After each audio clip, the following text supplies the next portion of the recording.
future's coming up, so come on. We've been prepping, yeah, we're 50 years strong. So if you're knocking on our door, we're ready to help you learn and explore. We're creating whatever you want to be. We're explaining how you can succeed.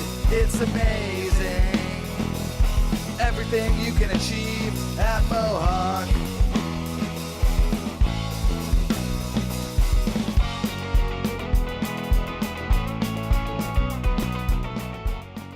Hello everyone, I'm Kyle Medeiros. And I'm Nick Birnie, and welcome to one of several half-hour shows that are dedicated to the life and times of Mohawk College. Well, why are we celebrating? Well, it's the 50th anniversary of the community college system in Ontario. And Mohawk College can hold its head high when it comes to being part of a great post-secondary system. As our theme song says, it's amazing. Each one of our programs has a different theme today, and this one is all about Indigenous studies, the environment, and sustainability. On today's show, we're looking at where Indigenous beliefs find their home at the college and how they are intertwined with both environmental and sustainable strategies that the college has instituted. Mohawk College has made great growth and progress regarding Indigenous students since opening 50 years ago. The name Mohawk was inspired by Joseph Brant, chief of the Mohawks, who won respect for himself and his people for his role with the former British colony. Approval for the name was granted on October 17, 1966, to reflect on the diversity in Brant County, including the Six Nations and new credit reservations. Here's more on the story. Mohawk offers Indigenous community-based programs in partnership with Six Nations Polytechnic Brantford campus. Some programs include Aboriginal small business management, personal support workers, and practical nursing or police foundations within Indigenous communities. These programs coincide with the Bundled Arrows Initiative, a regional collaboration between Indigenous communities, which is the first Indigenous education initiative of this scale. Working from a foundation of Indigenous knowledge that many arrows bundled together are stronger than a single arrow, the BAI aims to create many pathways from secondary to post-secondary education for Indigenous students. On June 21, 2016, Mohawk unveiled the Hoop Dance, an Indigenous wooden structure that will provide a unique alternative to a traditional classroom setting. The structure features a fire pit with 2 seating circles and 13 circles at the top to represent the 13 moons of each calendar year. One person who knows a lot about the Indigenous presence here at the college is Amy Kalidis, Mohawk's manager of Indigenous programs. And she joins us in studio to tell us more about not only the area of Indigenous education, but also about how the college is looking to incorporate Indigenous elements into other college courses. So, welcome, Amy. Thanks for having me. No worries. Let's just get started here. You are the manager of Indigenous programs. Sounds pretty fascinating. So can you tell us a little bit about what your job actually entails? Sure. So at Mohawk College, when we offer Indigenous programs, they're a lot of times in partnership with community institutions.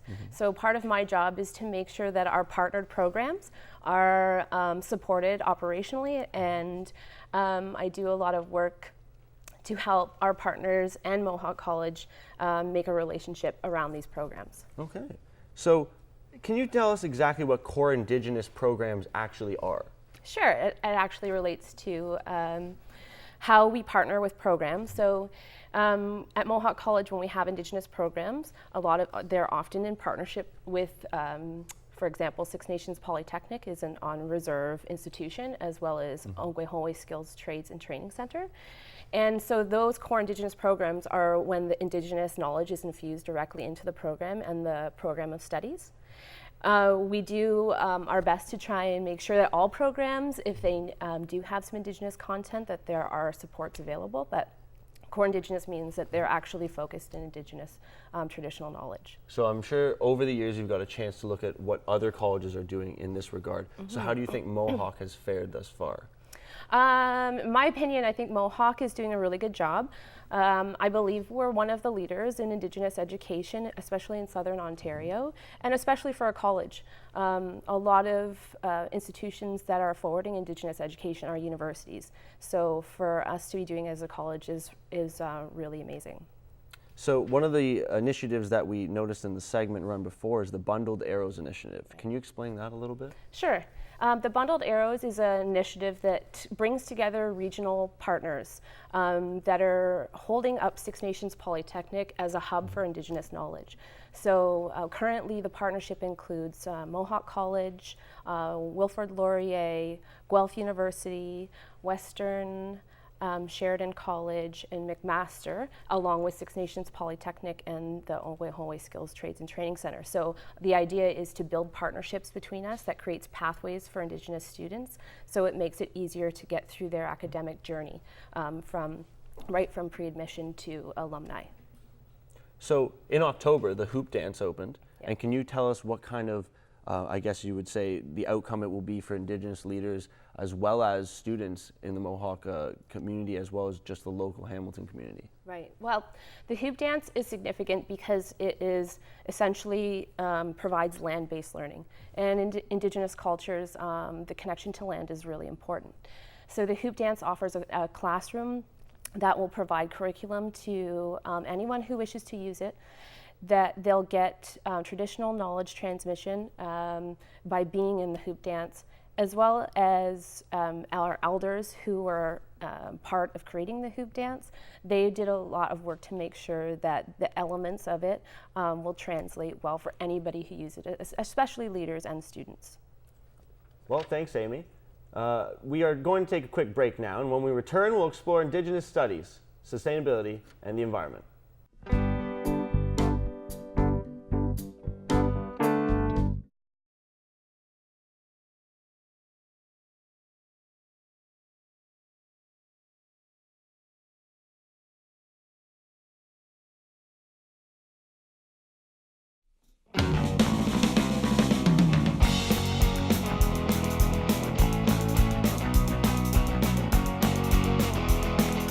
Welcome back. If you're just joining us, we're celebrating 50 amazing years at Mohawk College. So when we talk about the environment, it's pretty obvious that in some areas we don't exactly do a stellar job. But when you have over 14,000 students occupying space over 3 main campuses, the need for some environmental strategies is pretty obvious. So let's take a look at what Mohawk College is doing to improve its green profile. Environmental issues have been mainstream for a number of years, and Mohawk College is doing a lot to stay on top of it. Sustainability initiatives are visible throughout the school, whether it's the windmills and solar panels outside or the well-organized recycling bins inside.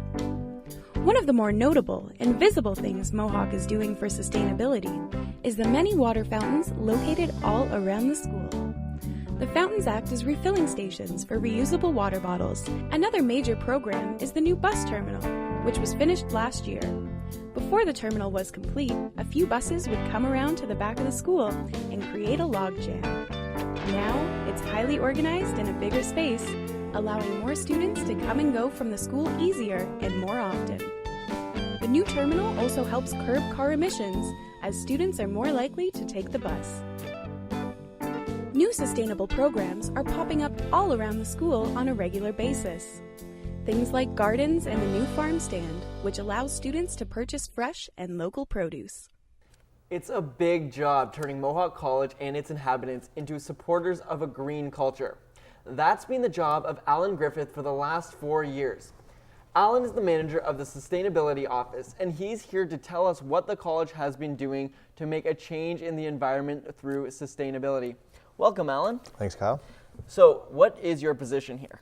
So I'm the manager of the Sustainability Office at Mohawk College, and I oversee the implementation of the Mohawk College Environmental Management Plan and a whole bunch of other programs, services, and changes in the way we do business to support an agenda that is really about balancing the social, economic, and environmental pillars of the college. So why do you think sustainability is important for our college? So I think sustainability is truly about finding ways to do business the right way. I think when you look at what the college is doing and what a lot of public and private sector businesses are doing, we are finding ways to take our systems apart and put them back together in a way that makes better sense. The last and most important piece is, I think if you look at the students that roam the halls here at Mohawk and that study in our classrooms, sustainability is something that's been important in their lives since they were kids, and it's become an expectation of our students who I believe are our customers here. So what You've been here for a while. What are some of the programs that you've implemented? So my work in sustainability really started about 8 years ago when I was involved with the Mohawk Students Association. There was a group of us that believed at the time that there was a few things that Mohawk could be doing better around environment and sustainability, but we balanced it in a way that it's also about improving the quality of life for Mohawk students. So we started with things like the Universal Transit Pass, the Health and Dental Plan, and that evolved into me taking on the task of writing the Environmental Management Plan, which looks at 8 pillars or 8 areas of focus, ranging from transportation, waste management, energy consumption, local food, to name a few, that really look at everything the college does and then putting it back together in a way that supports that triple bottom line approach. Now, you also have a farm stand open here. Can you tell us a little bit about that? So local food is a very important item to our department, to the college, but most importantly our staff. Our students. We have a campus farm stand that connects Mohawk students with local, healthy, sustainable food options that are grown right here in Hamilton. For most of us that don't know, Hamilton is a food producing mecca center, I think, for Southern Ontario. What it does is it provides a convenient option for students to buy local, healthy, sustainable food options. And how have the students been receiving it? So year over year, we see increases in profitability for the farm stand. We are busy. We're open 2 days a week. We're always looking at going further. And this year over last, we're up 68% on sales. Now, you were also part in moving the bus terminal. How has that been received by the students so far? So I think when you look at active and alternative transportation options to Mohawk, they are received by students well.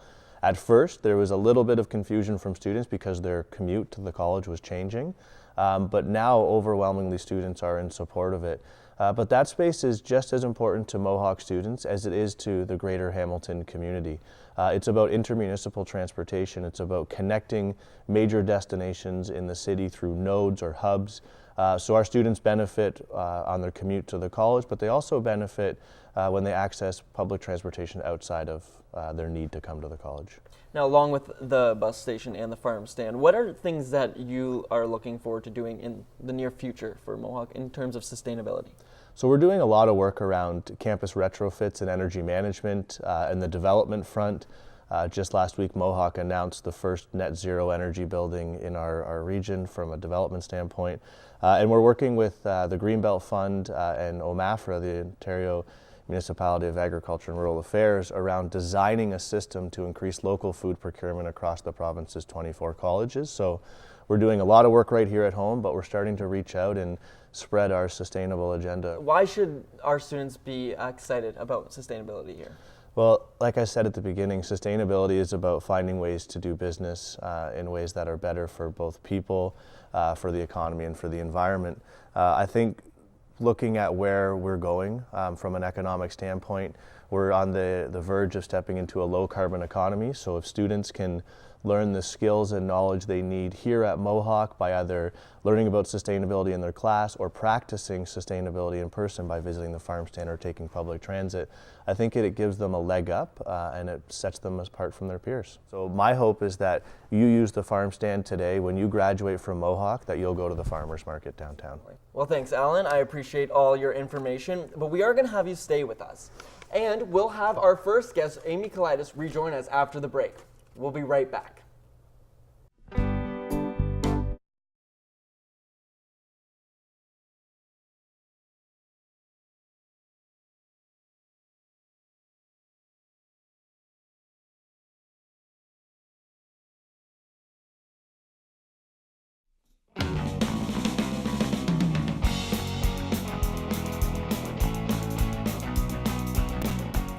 We've already heard from both of these individuals earlier in the show, but we brought them back together to explain how the concepts of sustainability mesh nicely with Indigenous culture. So welcome back, both Alan and Amy. And Thank you. For starters, Amy, was Sustainability Earth something that you grew up having a vast understanding of? Absolutely. I grew up knowing that the relationship I had with the land and Mother Earth was an important relationship, and that Mother Earth sustains our livelihood here, and that it has to be reciprocal. You can't always be taking from the earth without giving back. And Alan, yourself? So I grew up on a family farm, and my grandfather, I think, is one of the biggest environmental champions in the Niagara region where I come from. So I was involved with a lot of environmentally based causes and initiatives when I was a kid, not understanding them. But when it came time to pick what I went to school for in my career, it kind of made a lot of sense. Question for me. Now, you both are doing different things around the community, but do you find that they both work well together? Do they mesh together well? Yes, I don't mind going first on this one. I think when you look at the bottom line principles of both what Amy and her team and my team are working towards, a lot of those principles are very similar. So we've been able to find some synergies early on where some of the work we're doing is headed towards the same finish line. Mm-hmm.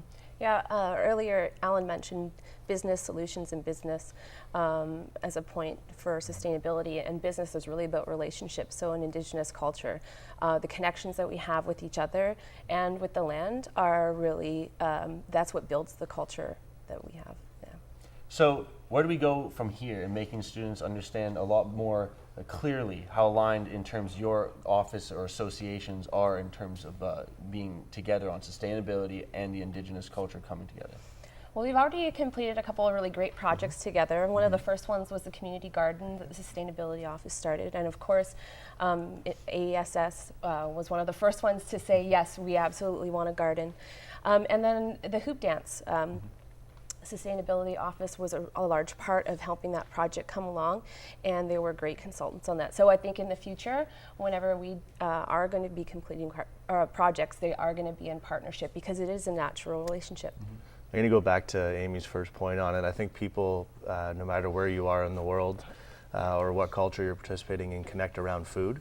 And we've found a very clear connection around local and sustainable food on campus, as well as the synergies that some of the things that they're doing around the hoop dance with the Three Sisters and other places, we see a very direct connection. And I think together we're able to achieve so much more here at the campus. So how did you guys meet and get these things going? I think it's by the nature of what we do. We're both very fortunate people to work in offices, departments, and fields that are things that we're both passionate about. And when you get people passionate, they naturally connect. That's on our side where I feel. Mm-hmm. AESS used to be kind of a fragmented space. Our offices were in the I wing and our student lounge was in the E wing. So in 2011 was when our center opened. And when we have a collective center where students and staff are together, I think that's when we started to branch out and build relationships to other departments in the college as well. And the students are helping out in both programs as well? Well, it's interesting. So when Amy and I were sitting here preparing for this interview together, a lot of the students that have done work in the AESS office have also done work in our office. So we're kind of sharing the same pool of resources, and I think it comes back to that passion point, right? We're finding we're both working in fields that students are also passionate about, and in a lot of cases, they share those passions across both of our areas. Do you find that these students are, how long have they been helping, and do they move on to help the environment even past Mohawk College here? I would say so. I think the students, especially that we were talking about, we both feel that they are great stewards for the land, and as ambassadors and alumni of Mohawk College, and we might actually get in a fight on who gets to keep them when they come back to Mohawk one day, but yeah, they are always giving back to their community, these two individuals we were speaking about. There's a running joke in our office, and one of our new students just figured this out last week, that if you work for us once, you'll work for us forever. And they found out there's a consultant who now works for a firm outside of the college, but is doing some work with us through an academic program. So it's once you're working with us, you kind of never give up, and you're always around helping out. Well, thanks, Amy, and thanks, Alan. Yeah, no, we appreciate it, guys. Thanks for joining us today. And stay tuned. We'll be back with more of the 50 amazing years at Mohawk College. You guys were great.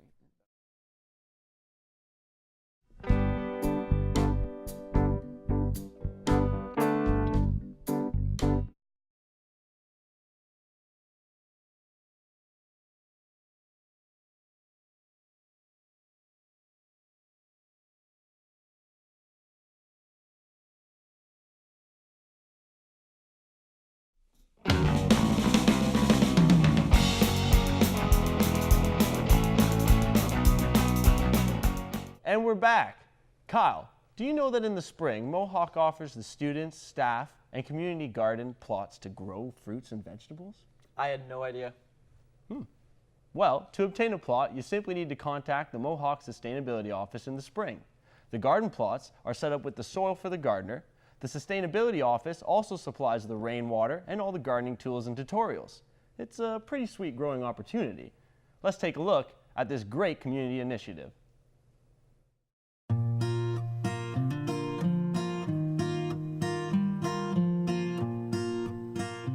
My name is Alicia Martin, and I am the Community Garden Coordinator this season. Today we're here because it is our opening day planting event, so we're celebrating the start of the season. We invited everyone to come here and to meet each other. Some of the groups were thrown together after the application process, so this might be the first time that they get to meet and kind of decide what's going to be planted.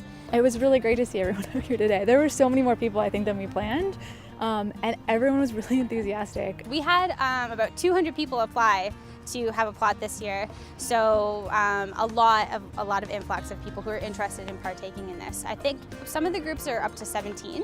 Some of them they didn't even give us a number. They said that we're just going to have drop-in people. There's a Mohawk camp actually that gets going in July, and they're going to have about 125 people who are going to be using a couple of the plots. We're also planting the Victory Gardens plots today, which is a nonprofit we work with that basically uses all the food planted at their plots, 10 in total, and donates it to local food programs like food banks and hot meal programs. So basically everybody who got a plot in the community garden this year, they're asked to basically, I think it's 2 hours over the course of the summer, so it's really minimal, but we're trying to get people to spend some of the time in the Victory Gardens plots, kind of learn from the expertise that like Amy and obviously our garden coordinator have, and then also like use that time and donate it back to the community. So we're trying to kind of encourage the community aspect of the garden through like a volunteering position. It's good to see that people get experience with this kind of stuff that typically wouldn't kind of see it. Just like myself, I would never, besides if I garden in my yard or something, I would never really experience this kind of thing. So it's good to see how things are done and maybe take it home and do it myself afterwards. The whole idea here is to create a sense of community. We want people to participate. There's students here who I've talked to today who have never had green space of their own, and now they do. And they get to make some new friends, and they get to kind of like, connect more with outdoors.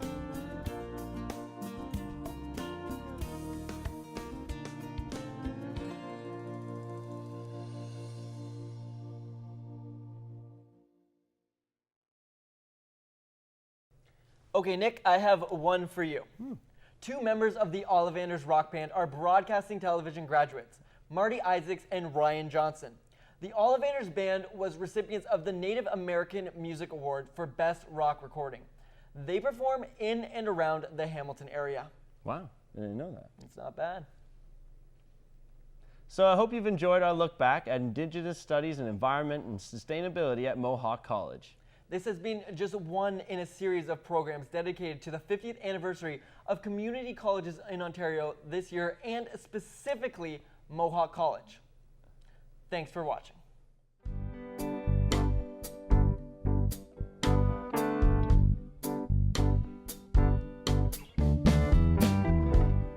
This is the start of something amazing.